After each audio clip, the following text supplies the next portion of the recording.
for growth would have been Nadine Ross, right? This ex-paramilitary leader of Shoreline. Yeah. I mean, and the personalities couldn't be further apart. You have the enigmatic Chloe Fraser, hustler, wheeling, dealing, always backing out when it gets too tough. And then the pragmatic, militant leader, Nadine Ross. It was perfect. Yeah, I mean, when I first read that, I was like, oh, wait a minute. Chloe is like impulsive, and Nadine is so like calm and collected. I was like, and we're going to talk about teamwork, and they're going to solve this adventure together? Are we sure that's going to work out? Yeah, that's it. That's exactly the question. Yeah. Right. So another thing we saw in that trailer is you guys revealed who the villain is in the game. And it's somebody that a lot of people might not have known about. I think diehard Uncharted fans might know who this is. Could you explain who that is, though? The villain? The villain. Well, the villain's Asav. Asav is this insurgent leader who's basically, creating turmoil in India right now. And he also has entitlement to these lands, at least he thinks he does. There's two factions of the old empire, the old kings and the new king, which was a more progressive king.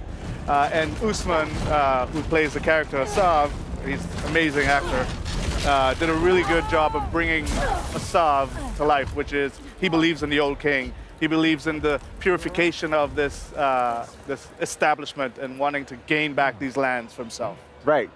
These zealots, man, I swear, they just want everything to be their way. Right. All right, so, and that eventually forces Chloe and Nadine to join forces, if I'm not mistaken, right?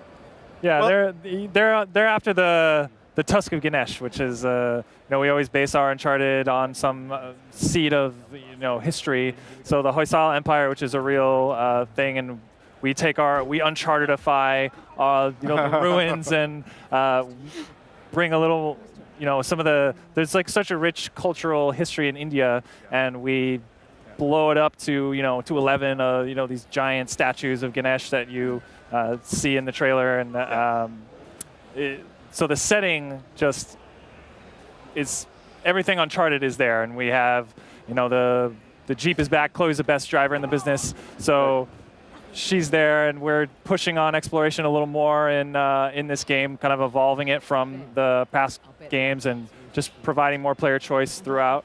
And nice. Yeah. Other than the statues of Ganesh, are you guys going to get into any Hindu mythology, given like the vastness of that situation?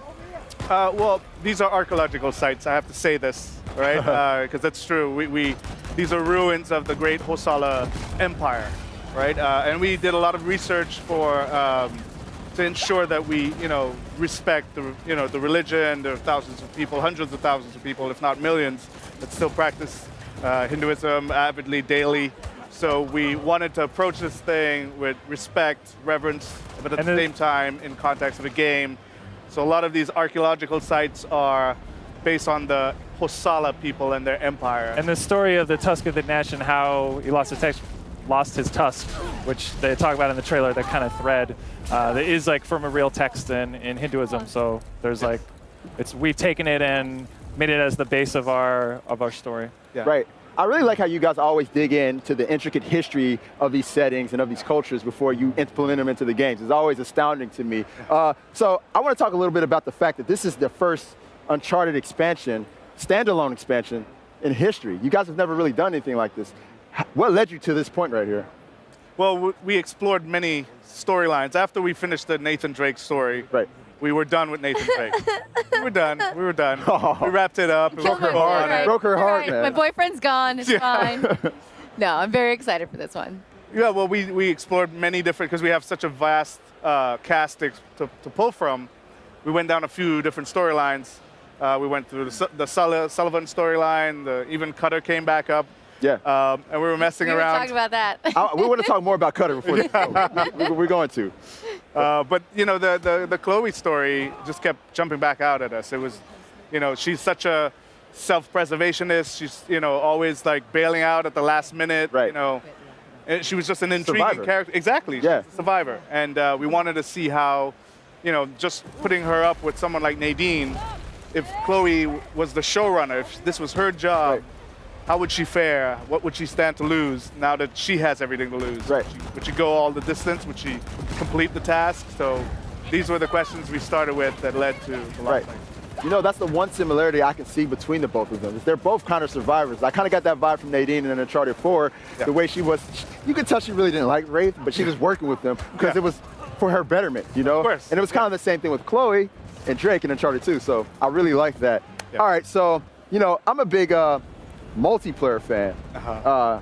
Kurt, you know this. You know this more than anybody. I love the Uncharted multiplayer. Will there be any tie-ins of any sort from the game? So yeah, so Lost Legacy comes with the entire multiplayer suite of Uncharted. We're kind of unifying the multiplayer. So both Uncharted 4 and Lost Legacy have the same multiplayer. So you get everything with all the DLCs released, all the survival mode, the co-op, and then so all the DLC that we've done, and then we're gonna have some Lost Legacy content in the future that we'll be talking about soon. That is so great. How was it kind of taking this different path as far as narrative goes? You know, you had this wisecracking, very clever, witty Nathan Drake, and now you have like a completely different personality in the driver's seat. How was it kind of changing gears on that? I mean, we built the game around Chloe, so you know the tone of the game reflects her state of mind and where she goes, the arc that we're going to be pushing. It's a little grounded, a little more grounded, maybe even darker at times, but it's still fun.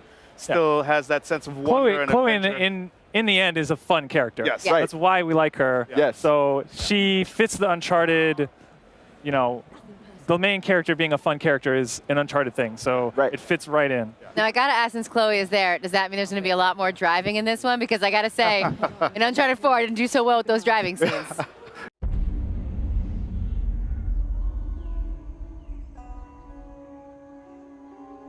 The trident, the bow and arrow, the axe, the great battle in which Ganesh lost his tusk. We find these symbols. We find the tusk.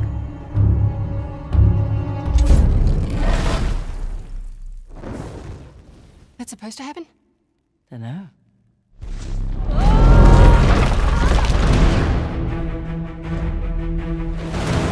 Welcome to downtown Halabadu. Last known resting place of the Tusk of Ganesh. I don't like it. You don't like anything. Oh, thank you. I'm slipping.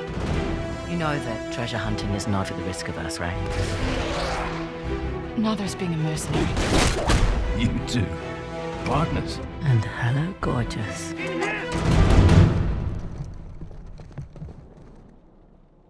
What a pleasant surprise. You want the tusk? You need my help.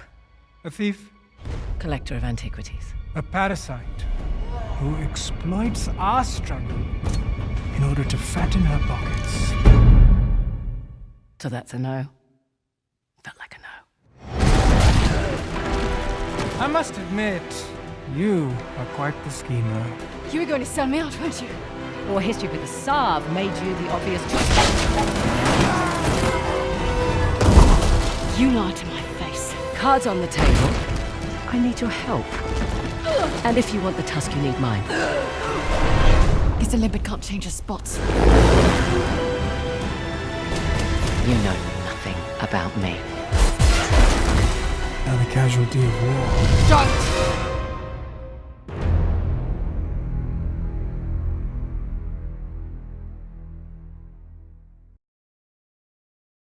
PlayStation